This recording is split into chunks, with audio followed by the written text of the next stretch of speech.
and welcome to Different Leaf, a show for new and experienced cannabis consumers. I'm Britt Smith. New York Fashion Week is one of the largest events in the world where fashion designers can showcase their collections and set new trends. The semi-annual Runway shows take over New York City each spring and fall and allow buyers, press, and the public to see what designers have been working on for the upcoming fashion season. A lot of designers take that opportunity to make their art into a commentary on the issues they care about at the time. And more recently, as cannabis legalization spreads, designers have been rethinking what hemp could be in fashion, especially when it comes to sustainability. And some designers are even using their New York runway shows to make political and social commentary on the state of cannabis legalization. This episode, we're going to talk about the role of fashion in hemp and cannabis culture, and the role of hemp in the sustainable fashion movement. Today's guest is fashion designer and former Project Runway superstar, Korto Momolu. In 2006, the Liberian-born mum was a finalist on the 5th season of the Bravo TV show, and to celebrate its 20th season, Korto is set to return for the new Project Runway All-Star show on June 15th of this year. Korto is known for using bold colors and traditional prints while creating feminine silhouettes and movement on the runway. Ahead of the spring 2020 New York Fashion Week, Korto connected with the Colorado-based organization Women Grow, and she created a collection that would help destigmatize how cannabis and hemp were being seen in society. Korto and Women Grow fused the worlds of cannabis and fashion on stage for the first time with 26 stunning looks from athleisure to eveningwear, all of which used eco-friendly and sustainable fabrics like hemp, cork, and linen. Not only did she feature hemp as the primary textile in her 2020 line, Korto did what she does best and managed to make the typically gritty-looking fabric appear flowy, comfortable, and fashionable on the runway, all while designing pieces that would spark a conversation on cannabis culture. And some of her models even took a quick vape at the end of their runway walk. I've got some of Korto's gorgeous hemp-based pieces from her 2020 line on my Instagram page, @BritTheBritish, and while you're there, make sure you're following us at Different Leaf as well. While your phone's in your hand, be a doll and give us a review wherever you're listening to us right now. The best review will win a free Different Leaf t-shirt from our very cool new clothing line at xdifferentleaf.com. And while you're leaving us that lovely review and browsing all that fashion, we'll take a quick break and we'll be right back to talk about the role of fashion in hemp and cannabis culture and the role of hemp in the sustainable fashion movement with Project Runway designer Korto Momolu.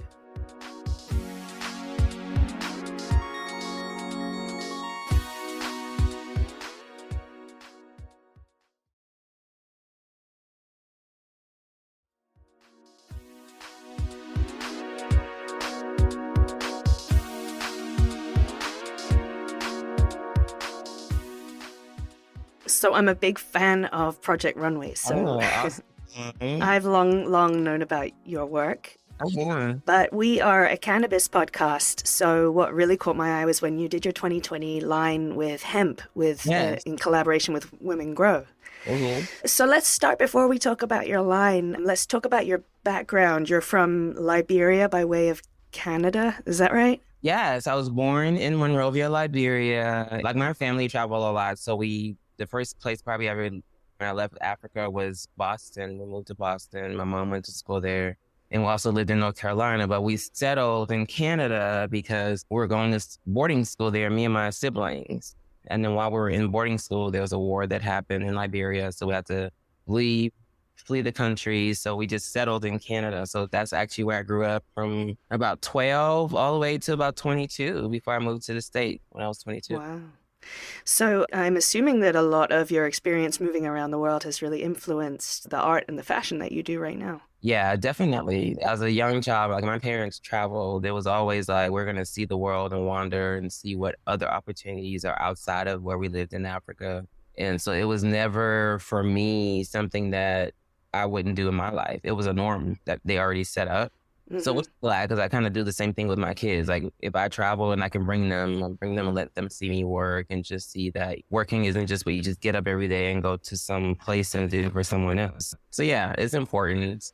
And it definitely has helped. Like usually my collections are inspired by like my travel or my personal experiences. They're very personal. It's like Yeah. an artist writing a book or even more like a musician writing an album that was inspired by a breakup and Yeah. actually bring out some of the best because it's personal and there's little meanings in there that until you actually tell people, they don't necessarily see. But once you unveil it, it's like, oh, wow, I didn't even.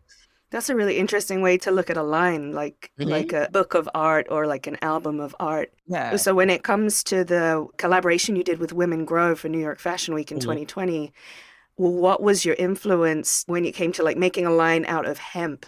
It was definitely like, I remember, being younger and just hearing about like Larry Flint and his whole thing about hemp and not really understanding what the big deal was. I was a kid and I didn't understand it, but it was like, hey, we already use these things to make clothing and so many other things, and they're healing agents to them. So what is the big deal? Yeah. So it was really important to talk about, first of all, dealing with Women Grow is about women empowerment. Here it is, like, women coming into the cannabis field and just like any other place we're coming into, we're not giving our dues.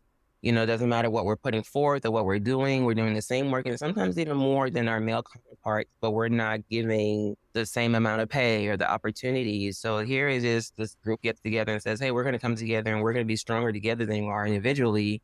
And we're going to teach each other stuff. We're going to have seminars and you come and you're going to learn and we're going to make sure that we don't lose here because we have a place here. And it was very powerful to me. The first thing we did with them was a conference they did in DC. And I just did something really small and simple for them. And it literally like sold out that day. Like there was nothing left. And they're like, okay, we got to figure this out and how we more. And I was like, well, Fashion Week is coming up. What if we did a whole line and debuted it at New York Fashion Week? And it just so happens like when we did the weekend that we were doing it, it became legal in New York. So that Oh, was even more wow. like, oh, okay, now we're really going to push the limits. Now we're going to think about our accessories and all the things that we can do to really push the limits on it. But it was about creating something that just shows strength and Yeah. diversity and flexibility. All those words were things that popped up with the line.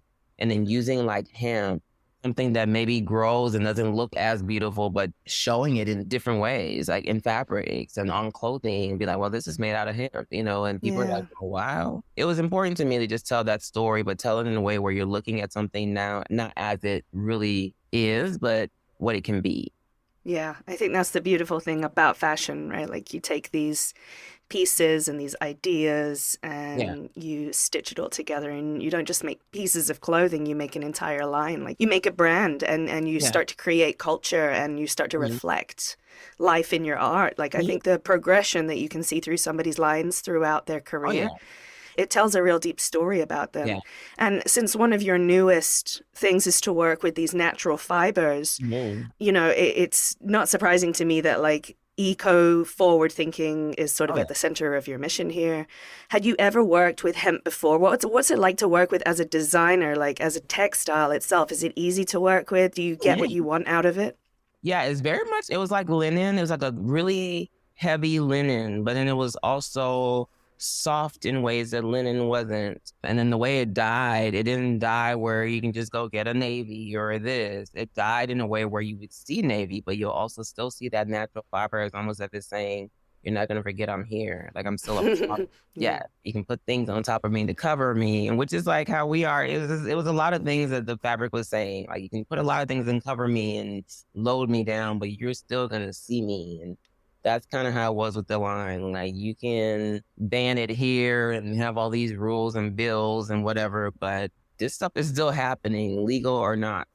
So Mm, how about we get together and figure out how we can make it all work so that this fiber can be seen and seen for mhm. what it really is, which is medicine. Yeah, At the yeah, end of the day, absolutely. that's all it is medicine. And how can we take this medicine and make it work for the people that need it and cut all the red tape and really just glorify it and bring it up and have people who it's funny because when I was doing the collection, I was talking to my mom about it. And, in her head is this drugs. Oh my God, babe, she calls me babe. I don't do drugs. So she suffers from like really bad arthritis. And at the time, my arm was like injured during that collection. Like I was working through pain and I was telling the Women Grow CEO, Shonda, I was like, I really need something. So they're all trying to gather things for me to use, but I gave some of the stuff to my mom and she was like, oh, yeah, it's like, it's working, isn't it? And she's like, yeah. I was like, well, that's what it is. It's just medicine. Society has made it look like a bad thing. And yes, it can be bad depending on anything can be bad if it's not used properly. But at the end of the day, you've never heard of anybody like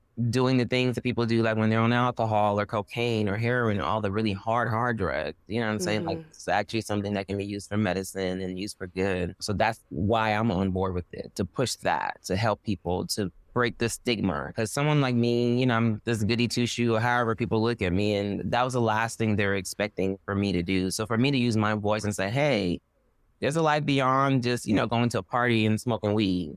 Let's move past that. After that, okay, yeah. But these lotions and potions and oils and roll-ons, and they can help people who are really struggling with pain right now. So personal, I think people got it. And then they're like, oh my God, you make clothes out of it? Like, what is that about? So it was really cool to just start a conversation. That's really what we wanted. We wanted to start a conversation and get the conversation going and break the stigma down and have more people open their minds to what it really is and not what society or the media has put in there for you to see and smoke, literally, pun intended, smoke your brain up with, cloud yourself with all that misinformation. Yeah, totally. I mean, this is, I think, like fashion's place in the cannabis movement. Like we can really have conversations that are started by fashion.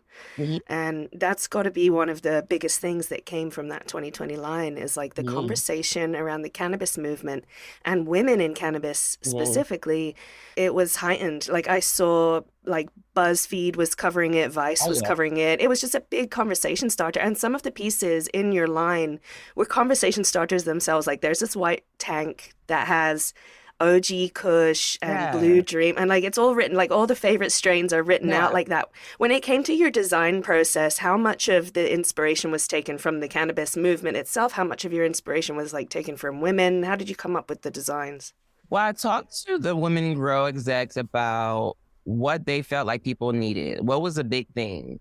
And I think for them, a lot of their like, CEOs and doctors, like the people who have prominent, professions, they didn't want to be walking around with a bag of weed. Like they wanted it to be, so we had like that one bomber that had like the pack on it so you could put your vapes and stuff in there. So I wanted it to be functional where if you're going out and you want your stuff, it could be close to you, but not in your, in something, but the pack would have something that wouldn't have any odor and it could be discreet and it could just be in that pouch and it's all part of your outfit. So you could reach in, get what you need and put it back where it's inside, but it's functional. And we talked about just wearing things that maybe supported the cannabis industry for these executives that didn't just want to wear the usual golf shirt with the logo right here that you get randomly made. Like, who wants to look like that? Right. Why can't I wear this beautiful athleisure hoodie with matching outfit to go to the gym, but representing what I make my money on, on the back, big cannabis leaf and gold glitter and saying, yes, women grow. Yes. And start that conversation. Oh, I love your hoodie. And then you see on the back that, I would get stares in the airport all the time wearing that. I get like fist palms, like people be like, oh, you know what I mean? Like, but people are like, yeah, you're bold enough to wear it. So they wanted to wear things that had the leaf on it that looked fashionable, but was feminine. They could go to board meetings and they can go to resorts and conferences and wear, but it was representing their brand. And I think all the Women Grow members loved it because they were representing their brands and being proud, but still looking fashionable and not like our male counterparts with these golf shirts and these pullovers that had no fashion sense. And it's made out of hemp, even better. Like two birds with one stone. Yeah, right. Whenever I think of hemp clothing, like the first thing that I think of is those big, heavy hemp hoodies that old stoner men used to wear, like surfers would put on. Guys that just use bongs all day. Like it's like all set up to have this look. It's like, no, that's not what we're doing anymore. That's it, yeah.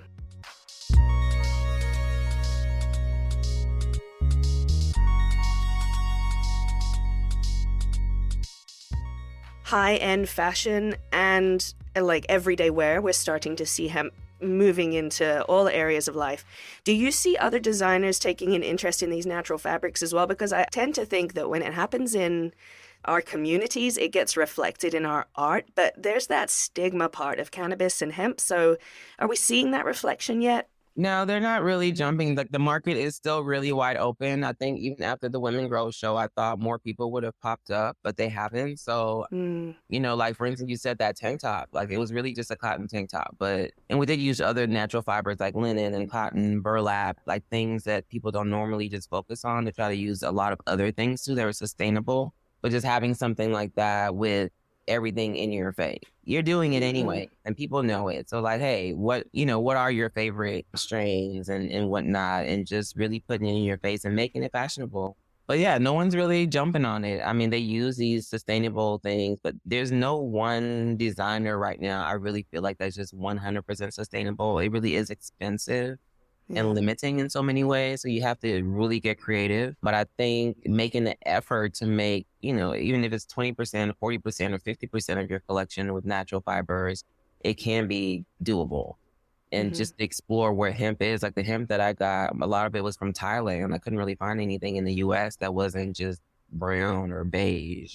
So in Thailand, they actually dye it and they add really cool features. I don't know if you remember, there's like a denim dress and it had these panels on it. Those are like heavy embroidered and dyed hemp pieces, and they just come in like panels about this big. So you can't really get it in like large width. They come in little panels, I think because of the way the fibers are, but if you can find a way to like incorporate it and put them together, it works. But yeah. That's interesting that you can't get that much here in the US. No, not anything that I would want to use. Like everything I kept seeing that I love was like from Thailand. I'm like, oh, I'm going to have to get this from Thailand. What is it about the Thai stuff that you liked more than the US stuff? It was more fashionable. Like it was dyed and they had other things on it. So what they would do, the piece I got was like a navy. It had this indigo blue, but then they had these panels on it where they did like almost like a cross stitch design on it with like blues and yellows. So it was like, it looked like a pattern. It was beautiful. But you can tell they took their time to really put into it. Like they really have figured out how to use this fiber, and they probably use it in their traditional clothing as well. From the way it looked traditional. And I love stuff like that anyway. So it was like right up my alley. But yeah, it just had more character. Yeah, you like a lot of the sort of traditional inspiration in your lines that I've seen before. I love Thailand, so it was just like other stuff anyway. So yeah, and your lines are always like full of pops of color as well. And the same with this hemp line. There was like this copper tone that you were using with this glittery sort of sparkly. So like it doesn't look like hemp, It was almost like you're gonna see us. It was definitely like, even though we're coming out with this, some people are going to ignore it, but you're going to see it. And even if you decide not to cover it or pay any attention to it, you're going to notice it. And that was it. We're coming out and we're not going to pull the wool over or the blanket over. You're going to see this light. It's going to shine. And there's nothing you can do to stop it because it's going to happen. It's going to be federally approved. There's no way to go. You're going to have to just either join it or not, but it's not going away. Right. So I think that was kind of the point. Like, we're not going away, whether it's here at Women Grow or just individually if you own a dispensary or if you're trying to get into the business, or this flower, this plant is not going to stop. So how can we make it where it's beneficial? How can we make it where people can get more use out of it and create more jobs and more access? Do you think that the lack of available hemp here is stopping more designers from considering using it? Or is it the way that you actually work with the fabric? It's not like, is it a desirable look on the runway? Is that why people aren't turning to it? Probably that, access to it, and it's very expensive. It's not cheap. So I think, for a designer who wants to make something out of it and reproduce it, the numbers are going to be expensive, and people may not want to spend as much just because it's hemp, because they're not really invested in the value of it yet. You know what I mean? Yeah. Whereas, like when cotton came around, I'm pretty sure cotton was it, and they did so much with cotton, but then silk came around and said, well, I'm better than you. My value is higher. So people knew that silk, the way it was marketed, well, if I buy silk, I know it's going to be expensive. So I think the same thing has to happen with hemp. going to be marketed as is right now is going to be expensive, putting this value in it. Like, I'm wearing, but it's a hemp jacket, and that's why it maybe costs $300 and not 150 or 50. But I don't really think that's happening. There's no value being put on it. There's really no attention even being put on it. I think a lot of people don't even know you can buy hemp fabrics. I know. I feel like also when you think about hemp fabrics, you think of something that's like a light white linen shirt, and it's just not, it's not, not super stylish. And when I was looking through your line, I was like, this is hemp. It does not look like it. It looks like it feels softer and wears more breathably than like linen or cotton. So I think that sometimes people have this idea of what hemp feels like and on your body. But really, you can do a lot with it, and it looks a lot better on the runway than I thought it ever would. Yeah, and incorporate it with other things. My idea was just, like, I know I had some brocade on there, but I incorporated with it and put it together to say, well, this is what it looks like when you put it with something else. So you can still complement it with something else. If you didn't want to just use an entire piece made out of hemp, you can put it with silk, put it with cotton, linen, denim, and show how you can incorporate this fabric in our everyday wear, where it's still putting attention on it and getting people to kind of talk about it. Yeah. I know you can buy like hemp t-shirts. They're a little bit more expensive, but like if you have a t-shirt brand and want it to be hemp, that's available. There is one size like hemp wholesale warehouse, and they have everything on there as hemp. So they have different, from cording to just everything that you can make hemp out of. So that's coming up, but there's not a lot. You still have to do a pretty intensive search to find it. So hopefully, like, as time comes, doing more of these things, I still want to incorporate more, something like what we did for Women Grow again, but maybe now that social media is popping because all the states are legalizing it, maybe the conversation would be different now. That was 3 years ago, but so much has happened in 3 years with legalization in different states, and we're allowed to do. So maybe now that more people are talking about it, it's the time to do it again, put it out there again. And maybe the conversation now will be beyond just, Yeah, I think also during the pandemic, a lot of people discovered more about cannabis, about some people are started smoking it, and like hoping was real. Yeah. And I think like the relationship between folks who were sort of kind of curious has moved on in those 3 years. So now we'll have better conversation, because now they realize, okay, this is what it did for me and it's working. Like my mom, she's like, send me some more medicine, like never call it anything but medicine. She's still not there. Good. That's a real mind change, right? Yeah. So then she told her friends, like, well, I'm using this cream, and, so it wasn't drugs now. It's working, it's medicine. So I'm glad that happened. But I really do believe, like you said, now it won't be hard to have people sit around and have a conversation about it, because I would say 4 out of 5 people are in some way using it, whether it's topical or ingesting, whatever. Yeah. They're one with it.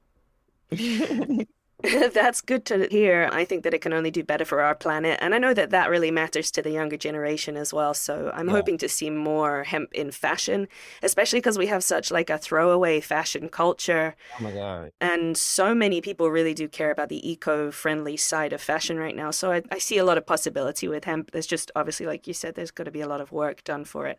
So the collaboration with Women Grow, is that going to be ongoing? Are we going to see any more lines from you in collaboration with them? I don't know. We've talked about doing it again. I would hope so. I feel like what we had was something that was very unique. And like I said, I haven't seen anything of the sort since.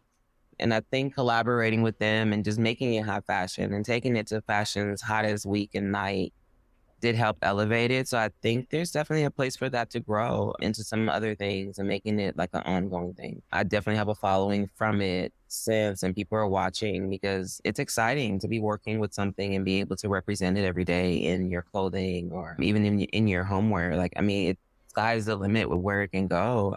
So I think it's definitely something worth having a conversation with, but I think it's something also I could do on my own. I've really thought about reincorporating a line of home goods that were hemp related. So tableware, napkins, pillows, like things you can have in your home that are natural, are beautiful, and still represent this one product, this flower, and see how far it can go. Beautiful. Well, I hope to have a look at that line when it comes out. I love oil work. I'm a massive fan. Oh, definitely. How I do. Probably later this fall. Like, I've been looking into it, especially the ones from Thailand, like I said, because they're already so decoratively beautiful. I would love to just expand more on it. Can't wait to see it. Thank you so much for chatting with us today. Thanks for having me. It was my pleasure. A massive thanks to this week's guest, Korto Momolu. Be sure to check her out on the new season of Project Runway starting June 15th on Bravo. Next week, we'll be experimenting with tobacco users who are trying to quit cigarettes with the help of hemp and cannabis flower. It definitely reduced I didn't smoke 10 CBD cigarettes a day, but it was be 2 or 3. I wouldn't even often smoke the whole thing in one session or whatever, but it would be to kind of take on those oh, it's the morning. Part of my lizard brain says, have a cigarette, and I'm saying, let's have a CBD cigarette. And I think it worked pretty well. Make sure you're subscribed to the podcast wherever you're listening right now so you don't miss the next episode. And remember, the best review wherever you're listening to us right now will win a free Different Leaf t-shirt. Make sure you're following us on social media at Different Leaf, and I'm at Brit the British. And get your spring cultural issue of Different Leaf the magazine out now at select retailers and available at differentleaf.com.